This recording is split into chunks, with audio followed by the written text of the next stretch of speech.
members of one of Burma's 67 ethnic minority groups, the Karen people. They live in a refugee camp just inside Thailand's border with Burma. For 50 years, Burma's minorities have been fighting for equal rights. In danger from Burma's government, considered one of the most brutal in the world, they and other ethnic peoples by the thousands are fleeing forced labor, rape, torture, forced relocation, random execution, ethnic cleansing Burmese style. These Karen have been given temporary asylum in Thailand, but they are far from safe. This year, much of this camp was burned by troops under the command of the Burmese military junta, called the SLORC. When I looked over there, so I saw the fire burning up, blazing up. As the fire was blazing, we have to flee for our life. We lost everything. This year, Thailand's National Security Council passed a bill which authorized Burmese refugees to be returned, quote, as soon as conditions permit. We want a genuine peace, and when there is peace in Burma today, we will go tonight. Those refugees are going to be repatriated within the next couple of months. And what happens to them when they cross the border? People will get killed, people will get raped, people will be forced to labor on SLORC's projects. We feel that inhibitions against our pushing them back, and yet at the same time we don't want to keep them here. So what do we do? Is Thailand, once an oasis of democracy within ASEAN, joining the ranks of the authoritarian governments in the region? What does this mean for the balance of power in Southeast Asia? With the world community watching, will it be human rights or the bottom line?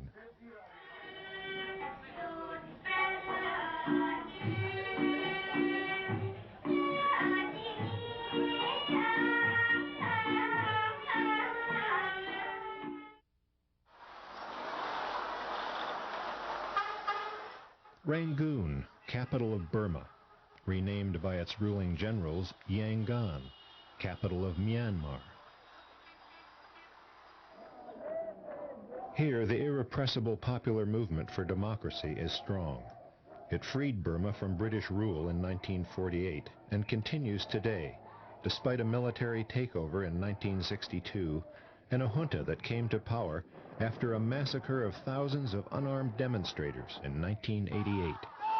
27 unelected generals calling themselves the State Law and Order Restoration Council, SLORC, cling to power by suppressing citizen dissent, like this 1996 student demonstration, with deadly force.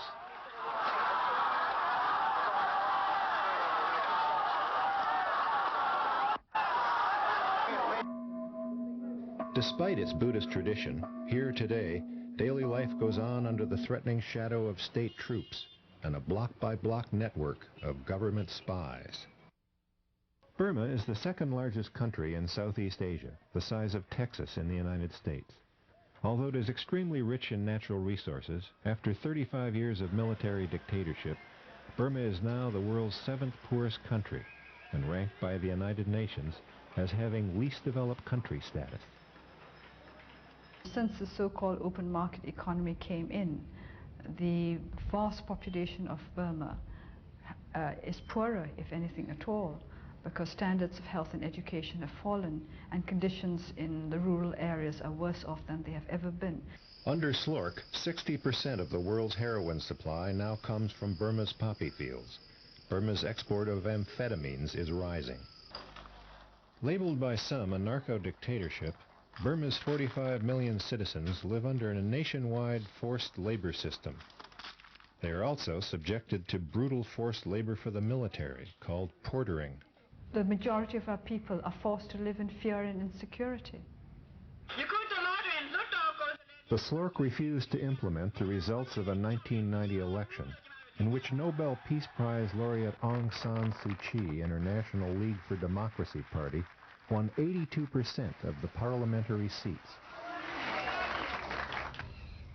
However much the authorities may wish to cast aside the results of the elections of 1990, These results cannot be cast aside because they reflect the will of the people. Economic sanctions by the European Union, Canada, and the United States have not slowed the cycle of repression and violence of the SLORC. Yet, despite more than 6 years of house arrest for Aung San Suu Kyi and the arrest, torture, and imprisonment of her party's leadership, the NLD continues its non-violent assertion of its elected legitimacy. And minority peoples continue to flee with whatever they can carry in search of safety and protection from SLORC persecution. An estimated 118,000 refugees are housed in over 30 camps spread along Thailand's border with Burma. In them live members of some of Burma's main ethnic groups, the Karen, the Mon, the Shan, the TYRANNY, driven from their homelands by the SLORC's military offensives against their people. We are really concerned for a number of these camps. We're concerned for their safety, and we're concerned for the health conditions. This camp of 2,500 refugees has been here for 15 years. People have grown old here. Many of the children have known no other home. Some, the newcomers, have already known the horrors of war. The head man says 50 new refugees have just arrived, for whom he must provide food and shelter as the rainy season begins. We asked him why they came. The SLORC came and burned down the house, and they burned down the village. And when the village is burning, they take the small children and throw them into the flame.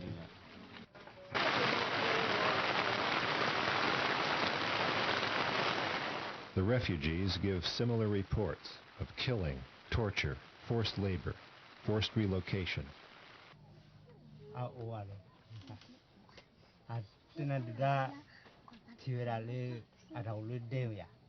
When SLORC troops surrounded a neighboring village, shelled it with mortars, and killed all the men, women, and children, this couple fled for their lives with 2 pots and the clothes on their backs. With 5 frightened, crying children, they trekked for a week through the mountain jungle, dodging SLORC troops who were building camps along all the known escape routes. Had they been discovered, they say, they would have been shot. They fear other family members will not make it to safety.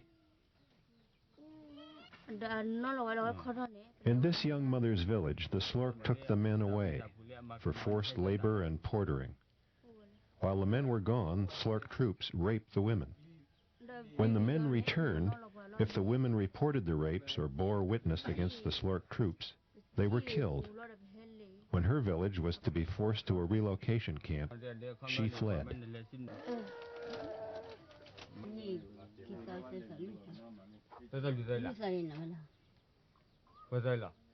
The houses, crops, and rice supplies in this couple's home village and the surrounding villages were burned by the SLORC.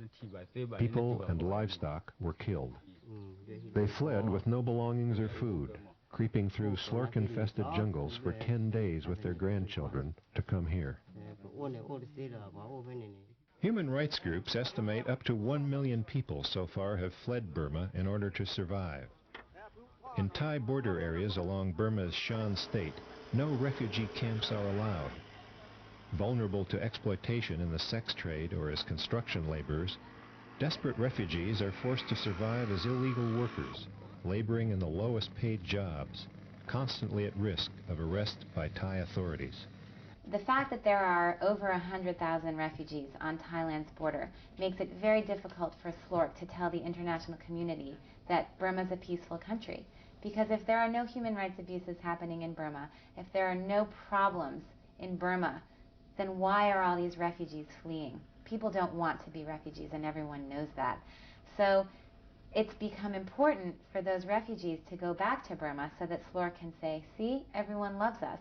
Everyone came home.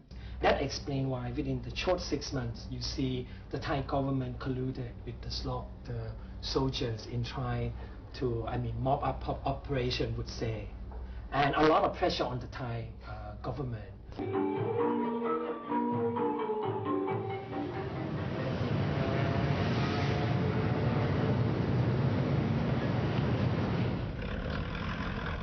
Bangkok, capital of Thailand, a constitutional monarchy with an ancient tradition of Buddhist compassion.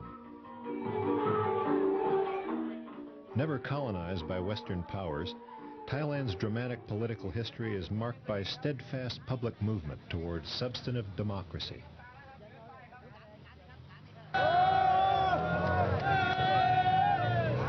"20,000 members of the Assembly of the Poor, a grassroots coalition, camped for 3 months on the grounds of Thailand's parliament to pressure the government to honor their environmental and labor rights concerns. Recently, a new national constitution, the first written by the people, was overwhelmingly passed by Thailand's parliament. After 10 years of record economic growth spurred by foreign investment, the Thai economy under Prime Minister Chavalit's government recently faced collapse. Because there was so much speculative capital coming in, going into real estate, we had a very overheated sector, and that has brought down the economy. So we have a disaster. Foreign capital has suddenly fled Thailand and the rest of Southeast Asia. Currencies have plummeted.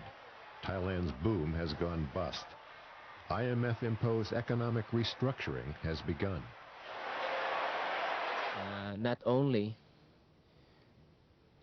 is Thailand now militarily relatively weak, but now it is economically weak, and the SLORC is factoring that into its calculations on how to relate to Thailand.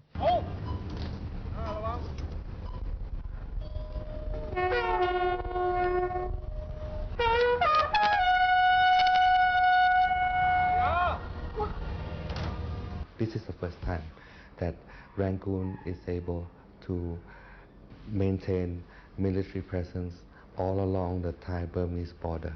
This is the first time in history. Our military people recognize this. Burma under SLORC, Burma which is becoming more heavily armed day by day, represents a growing threat to Thai security. Burma could take more radical measures in terms of forced settlements, forced peace settlements with the refugee communities that would include forced repatriation. They are not refugees. They are displaced persons temporarily living here in Thailand. And by international law, they cannot be here on a permanent basis.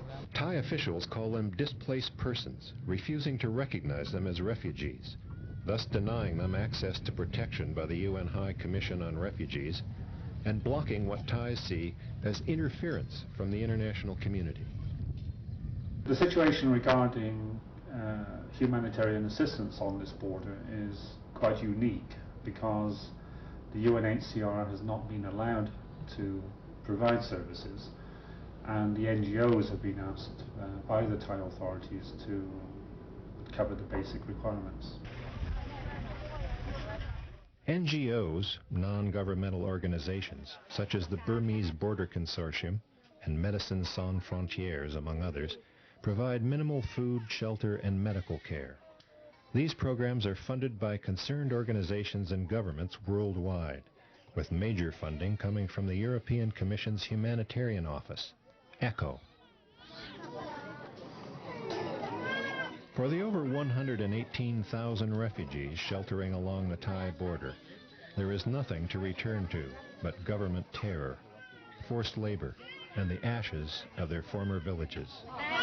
We do have concerns about a recent repatriation that occurred from Thailand to Burma. There was a group of approximately 700 to 800 Mon refugees on the Thai side of the border. On the 6th of June, we were made aware that this group of people had been repatriated back to Burma by the Thai military. Human rights groups report that the Thai army has forcibly repatriated thousands of terrorized people back to Burma 11 times since February. The Thai army is also stopping tens of thousands more from crossing the border. Exhausted, starving, and sick people are being forced to return to persecution and battle zones. For the last 13 years, Thailand has had a very generous policy of asylum for refugees from Burma along the Burmese border. So the Thai authorities really can be congratulated on what has been a very pragmatic and a very humanitarian policy. Our concerns at the moment, though, are that this year there seems to be a stricter policy being applied. Earlier this year, access to this camp was easy. Now this is no longer true. Thai authorities have clamped down. In this camp, relocated since our visit, Thai authorities forbid the use of thatched roofing or even the building of sleeping platforms off the ground.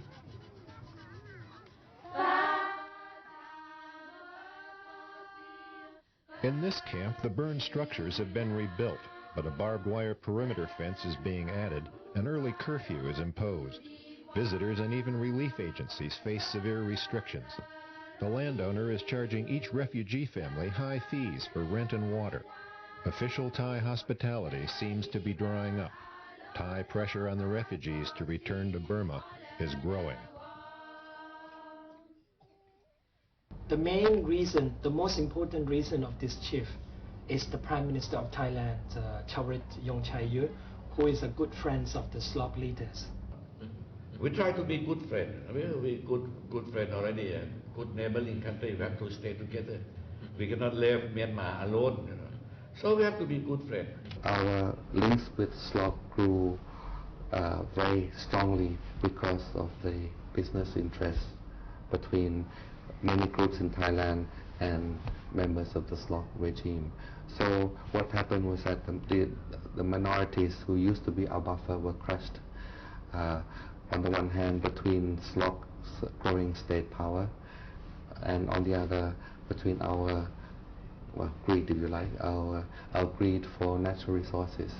Thailand has vastly exploited and overexploited its natural resource base, and Thailand wants the logs, Thailand wants the gas, Thailand wants the water that is very readily available in Burma. And if they have to repatriate refugees to get it, then that's what they're going to do. The most developed project, and a case in point, is the Adana pipeline, being built to bring Burma's natural gas from beneath the Andaman Sea to fuel the rising energy demands Thailand projected before its recent economic crash. The pipeline causes thousands more refugees to flee, yet paradoxically gives SLORC greater advantage in demanding that the Thais force the refugees back. The Burmese want this pipeline to come to this country in order to get money. And it's $400 million a year, which means over $1 million a day. It's going to be 1/3 of their income. And of course the income from anything right now is mostly to buy arms. And those arms are on the whole to oppress their own people. And of course this pipeline is being built on forced labor. Earth Rights International is part of a legal team that is representing 14 people from Burma who have all been victimized in one way or another from the Yadana gas pipeline. This project is being carried out by a consortium including Unocal of the United States, Total of France, and these are two transnational oil companies, and they are in partnership with the SLORC military dictatorship. This report, Total Denial, documents the human rights abuses and the environmental effects that are associated with the Yadana gas pipeline in Burma. These abuses include forced labor, both on the pipeline as well as infrastructure associated with the pipeline. It documents rape, torture, extrajudicial killings, relocation of entire villages, a whole litany of horrible, horrible abuses that are associated with this pipeline. I regret very strongly that a company, the Petroleum Authority of Thailand, which is owned by the government, was part of a deal which bought gas from Burma and hence opened up the conditions for the suppression of the currents in the area where the gas pipelines have to pass. So I think that for better or for worse, we have blood on our hands. Now, after signing multi-million-dollar deals with the SLORC, some current key Thai officials seem ready to violate international law by forcing the refugees back into repression and death rather than risk offending Burma's ruling junta. I have asked the Myanmar government what would they do if we had volunteers who wanted to be repatriated back to Myanmar. The government has said that they would be ready and willing to accept these displaced persons to return to Myanmar. Without any kind of international monitoring or independent monitoring, it's inconceivable that refugees could go back into these areas at the present time. Oh, I really don't even want to imagine what's going to happen to them. The general consensus among people that I spoke with there was that not only has there not been any improvement in the lives of people who came back to Burma, the Mon refugees, but that in many cases they feel the situation is even worse. Human rights groups aren't allowed to monitor what's going on inside the country. Environmental groups, any civil society groups, they're banned in Burma. The way that we've been able to get information in the past has been because refugees have come out and talked about what's happening, and also our staff has been able to go in and talk to people inside Burma. But now that the border is sealed by both SLORC and the Thais, who are their partners now, the information is going to rapidly decrease. If you can't know what is happening inside a country, then it's very difficult to help. And I fear for what will happen when the world stops watching what is happening to Burma. We want international communities to find a way, for democracy and human rights in Burma. We don't like to oppress and to use force to repatriate the refugees. If the refugees voluntarily go back, that's okay, I think. But to become voluntarily repatriate, that is inside Burma. They have to be good human rights records. We are calling for tripartite dialogue as the best political solution for the future Burma. And tripartites mean the genuine representative of ethnic groups and democratic forces led by Aung San Suu Kyi and the military itself. So they are concerned party. All must be sitting together. That's when I like to point out the role of ethnic people is very important in the future. There's a tendency among governments to urge a solution, which in that solution is to be rid of the refugees rather than solution being to concentrate on being rid of the causes of the refugees. What we have in Burma now is not an open market economy. It's more what you would call crony capitalism. A United Nations supported sanctions move would be very effective, because it would in effect mean that the whole international community was in favor of such sanctions. Since foreign investors started going to Burma, poverty has risen, malnutrition has risen, illiteracy has risen, and the refugee flow has risen. So certainly those are indicators that investment is not helping the people of Burma. The other thing that's risen since investment started flowing into Burma was the number of soldiers. And so you can see that the investment dollars are not going to the people, but in fact are only going to build up the army. And what is this army doing? Burma has no external threats. There is no security threat on Burma's borders. So we can see that in fact the army is being built up to further control the people. Although people say that Western sanctions will not make much of a difference, because a lot of the businesses which are investing in Burma are not from the West. A lot of these businesses intend to export to the West, and so those businesses will be affected. It will have an effect on how far non-Western countries would like to go to support the policies of SLORC. You would need significantly far more pressure from the international community on the SLORC, on ASEAN, to be able to prevent a forced repatriation type of situation. The only thing that the people in Burma can hope for is that the international community is going to help them, because certainly their government isn't helping them.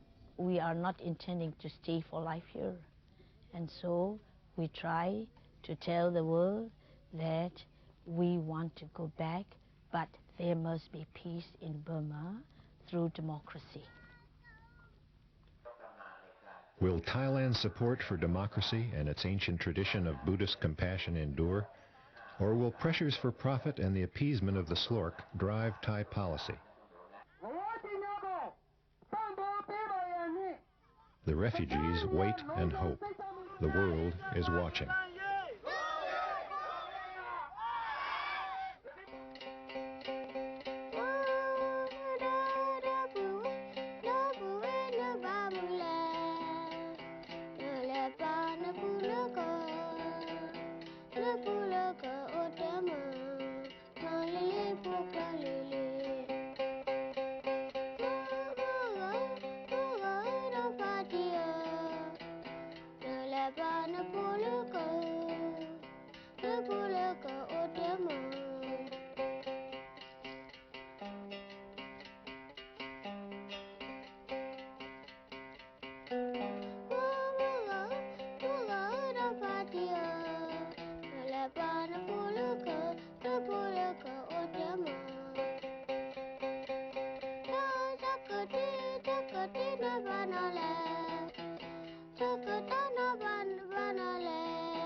Good.